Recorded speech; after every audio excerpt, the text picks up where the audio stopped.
जय हिंद, जय भारत। इस वीडियो में हम double nature of radiation and matter पढ़ने वाले हैं। विकिरण और पदार्थ की द्वैत प्रकृति हम पढ़ने वाले हैं। इस चैप्टर को पढ़ने के पहले हमको पहले से ही पता है कि रेडिएशन यानी कि लाइट डुअल नेचर शो करता है, द्वैत प्रकृति जो है प्रदर्शित करता है, वेव और पार्टिकल की तरह, तरंग और कण की तरह।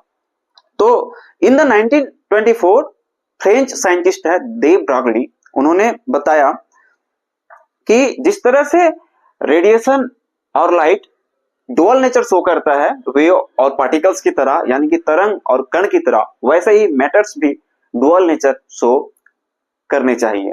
और इसके पीछे उनके पास दो अजम्पशंस थे, दो धारणाएं थी।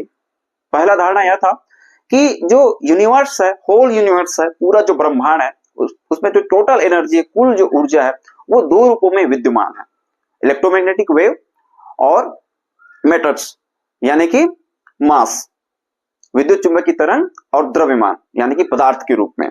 और दूसरा उनका अजम्पशन था, अवधारणा था या धारणा था कि नेचर में सिमेट्री होता है यानी कि प्रकृति में सममिति होता है, सममितता होती है। तो जब रेडिएशन यानी कि लाइट, विकिरण की द्वैत प्रकृति होती है, डुअल नेचर होता है, तो मैटर के भी डुअल नेचर, द्वैत प्रकृति होना चाहिए यानी कि वेव और पार्टिकल्स की तरह बिहेव करना चाहिए। तो इस तरह से उन्होंने बताया 1924 में देव ब्रागली ने कि मूविंग जो पार्टिकल्स हैं या मैटर्स हैं उससे एसोसिएटेड वेव होता है और उसी वेव को, उसी संलग्न तरंग को डी ब्रागली वेव या मैटर्स वेव कहते हैं। और यदि कोई पार्टिकल्स या मैटर जो मूव कर रहा है v वेलोसिटी से, तो जो डी ब्रॉगली वेवलेंथ होगा उस मैटर्स वेव का, वह होगा h/mv। और इसे ही हम डिराइव करने वाले हैं। h प्लॉन्क कांस्टेंट है, m उस मैटर का मास है जो मैटर मूव कर रहा है v वेलोसिटी से। हम इसको प्रूव करने के लिए क्वांटम फिजिक्स की सहायता लेंगे, हेल्प लेंगे क्वांटम फिजिक्स का, और आइंस्टाइन का मास एनर्जी इक्विवेलेंस रिलेशन लेंगे। तो क्वांटम फिजिक्स के अनुसार से जो फोटॉन का, यानी कि फोटॉन का नाम हम यहां इसलिए ले रहे हैं क्योंकि देखिए, जब हम रेडिएशन पढ़े, लाइट की बात आता है, रेडिएशन की बात आता है, तो वो डुअल नेचर जो है शो करता है, वेव और पार्टिकल्स की तरह। तो रेडिएशन में पार्टिकल्स का मतलब है फोटॉन।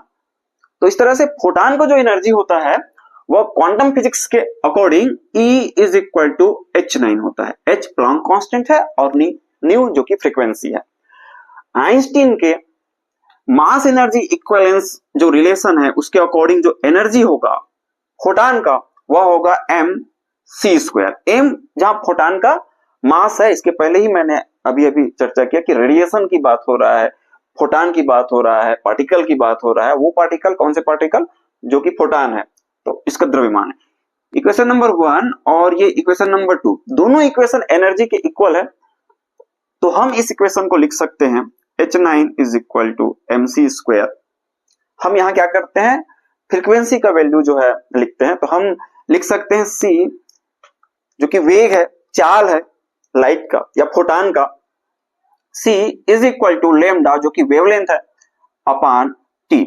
या इस इक्वेशन को हम लिख सकते हैं c upon lambda is equal to 1/t। और ये 1/t ही फ्रीक्वेंसी है।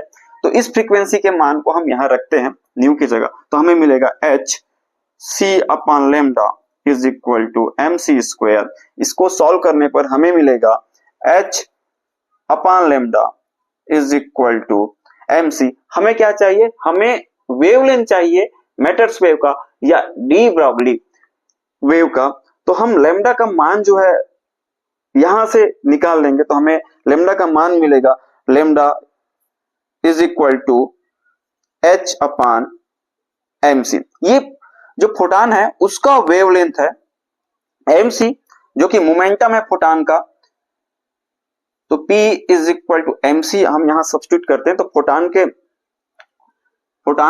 फोटॉन का जो मोमेंटम है उस पदों में हमको ये डेरिवेशन मिल जाएगा वेवलेंथ, मैटर्स वेव का जो वेवलेंथ है उसके लिए।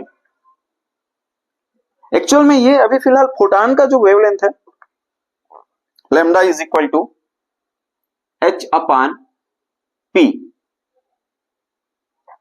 हमने स्टार्टिंग में माना था कि पार्टिकल है जो कि मूव कर रहा है v वेलोसिटी से, जिसका मास जो है m है, द्रव्यमान जो है m है, वेग जो है v है। तो इस पार्टिकल का जो मोमेंटम होगा वो मोमेंटम होगा p is equal to mv। तो यह मान जो है इस इक्वेशन में रखते हैं तो हमें लैम्डा का मान जो है मिलेगा, जो कि होगा lambda is equal to h upon mv।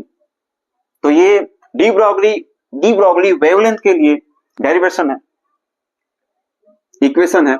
कुछ कंक्लूजन्स भी हैं, जैसे एक कंक्लूजन यह है कि क्या रेस्ट जो पार्टिकल है उससे मैटर्स में एसोसिएट होंगे, संलग्न होंगे। तो जो रेस्ट में होगा जो पार्टिकल जो है, तो v इज इक्वल टू 0 हम सब्स्टिट्यूट करके देखते हैं इस इक्वेशन में, फाइनल इक्वेशन में।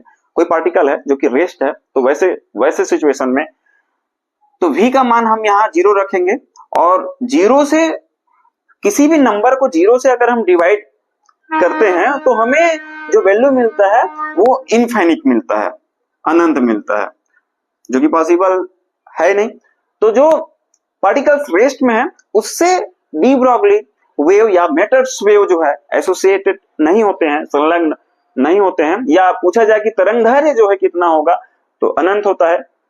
सेकंड कंडीशन हम देखते हैं, अगर पार्टिकल जो है इनफाइनाइट वेलोसिटी से मूव कर रहा हो, उस कंडीशन में क्या उस पार्टिकल से डी ब्रॉगली वेव या मैटर्स वेव जो है एसोसिएट होंगे, संलग्न होंगे, देखते हैं। तो v का मान यहां हम इंफिनिटी रखेंगे, तो लैम्डा इज इक्वल टू यहां हम v का मान इंफिनिटी रखेंगे, तो किसी भी नंबर को अगर हम इंफिनिटी से डिवाइड करते हैं तो 0 मिलेगा। तो इस तरह से जो वेवलेंथ होगा वो 0 हो जाएगा, जो कि सीधा सीधा इससे पता चल रहा है कि जो पार्टिकल इनफाइनाइट वेलोसिटी से मूव कर रहा है उससे डी ब्रॉगली वेव या मैटर्स वेव जो है एसोसिएट नहीं होंगे, संलग्न नहीं होंगे। या पूछा जाए कि भाई वेवलेंथ कितना होगा ऐसे पार्टिकल का जो इनफाइनाइट वेलोसिटी से मूव कर रहा हो, मोशन कर रहा हो, गति कर रहा हो, तो जो वेवलेंथ होगा वो 0 होगा।